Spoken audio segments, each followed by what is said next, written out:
nap. This is what day is this?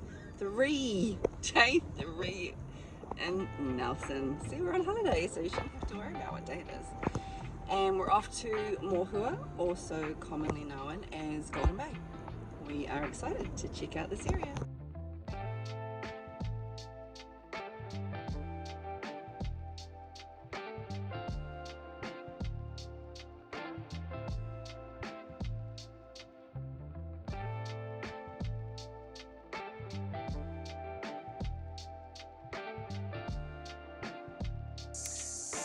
Pretty high up here, and I'm not the best at heights, as you see. I'm holding on tightly to the railing, but it's beautiful, definitely beautiful.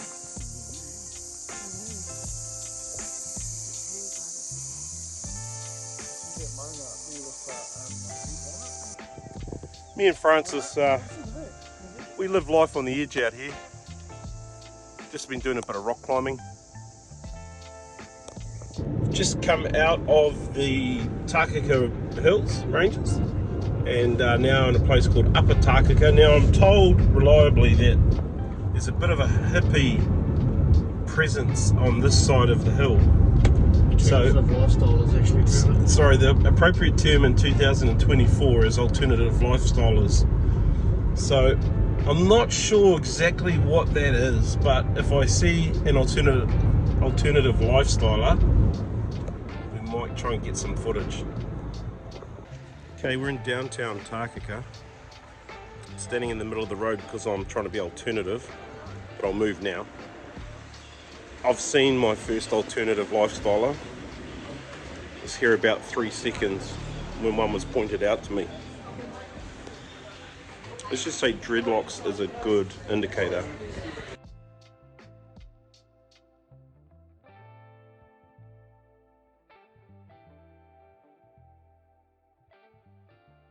When we first moved here, and the reason why it's so cool is obviously the food, the vibe, but there was a particular slice that was important to me, and it was the apricot slice, which they don't have today because it's just so popular. But you can buy the recipe book and make it yourself. I think I'm in a fairly target-rich environment. A couple of other indicators, dreadlocks. I'm speaking quietly because there's a few around me. Dreadlocks, different coloured hair, MC Hammer pants, bare feet. They walk amongst us. We have made a quick stop just out of Takaka to come to the Labyrinth Rocks.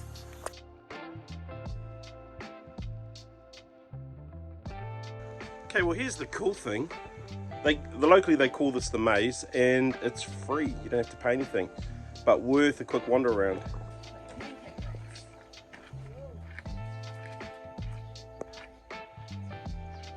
So what do you reckon, Danielle? Pretty groovy in places, as you get this real narrow, high sides around you. It's quite cool.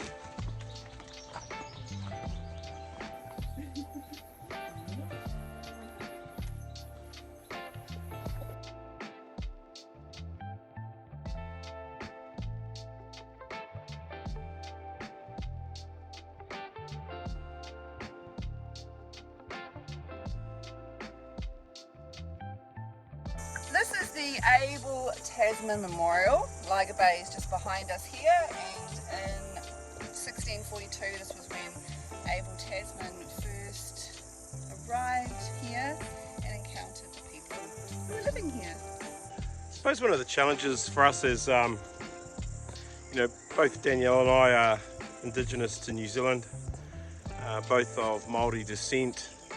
The challenge for us is that Abel Tasman didn't discover New Zealand, and neither did James Cook. You know, Aotearoa New Zealand had been populated by the Indigenous, by Māori, for centuries. And so it's cool to say this is when he arrived, but it's not when he discovered it.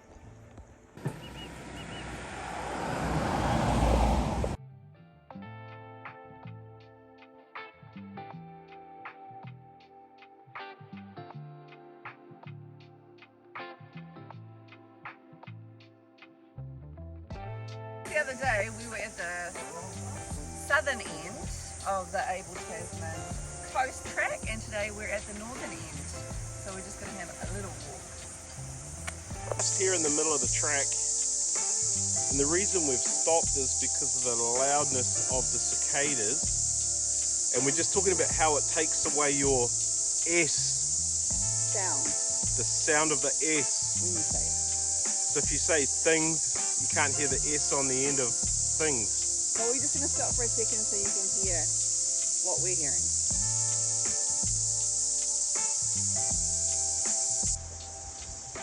What a beautiful day in the sunny Golden Bay.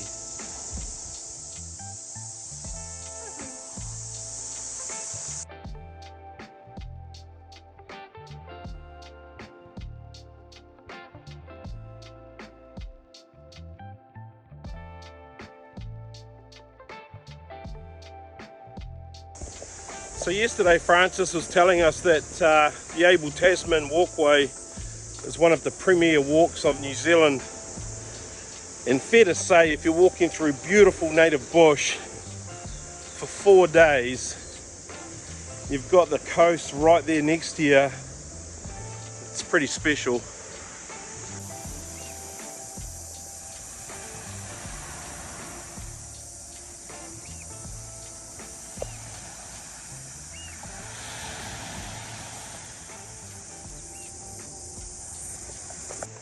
So we've been quite lucky being with Francis and Megan. Francis and Megan actually were dock rangers that lived and were based out here at Tahunanui back in the day. So they've got heaps of the local knowledge stuff. But this is a primo walk. It's been cool to do some of the Abel Tasman today.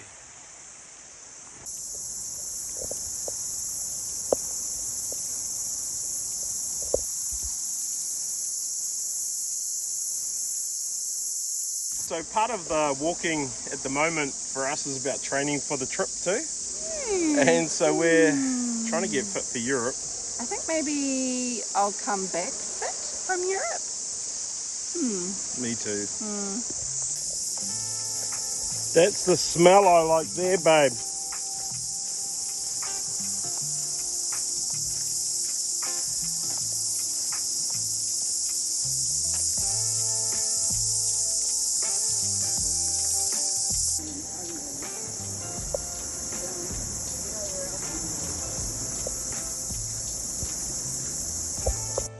So that's us, we're back out of the Abel Tasman, or the campground that runs along here. And of course the cool part of this place, Golden Sands, Golden Bay, Tahunanui. If you jump back into part 1 of our Nelson Marlborough trip, you'll see us at Kaiteretere and Maraho. You can actually water taxi from there up to where we are at Tahunanui, and here's some prices.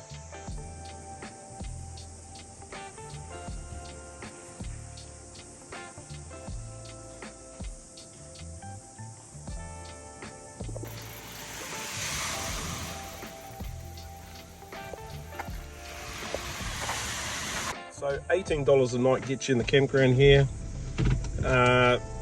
Pretty good facility, perfect location, and of course the great walk.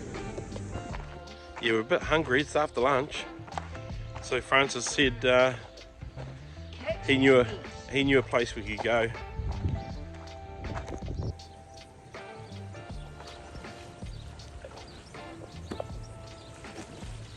Oh, well, is that cheap, babe? Yeah. I've had it like twice now. What? Just like me not doing anything, I just stand here. Well, it's a game of patience, fishing, Trevor. If it was they were easy to catch, we'd call it catching. Ooh. So, yeah, nice salmon there, probably 3 or 4 pounds. And we'll get that smoked up shortly down at the shop, and one of their favourites is herb and garlic. Herb and garlic. Yeah, and you just eat it hot, mate, and it's beautiful. Excellent. Woo! Go Danielle. Go Danielle. Baby.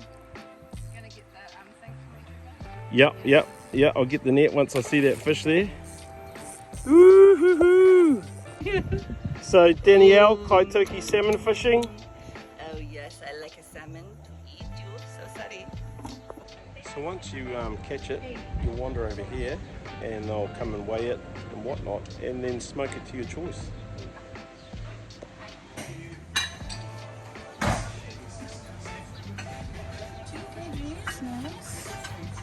And a little fella.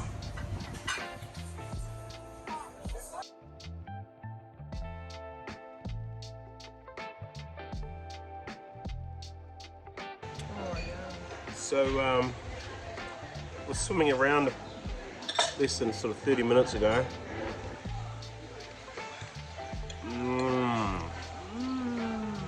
Pretty good. All in all, that's a pretty cool activity if you're over here in Golden Bay. Anatoki Salmon Farm. It's a good feeling to catch something and get it cooked and eat it. A little bit pricey, but salmon is expensive. You don't pay to fish, you don't pay to get a rod, you don't pay for anything until you hook something, and then you take it over and they'll cook it up for you. They'll also fillet it so you can take it home and have it fresh yourself. But all in all, I'd recommend coming here. It was a cool couple of hours we've spent just fishing, eating, hanging out, and now moving on.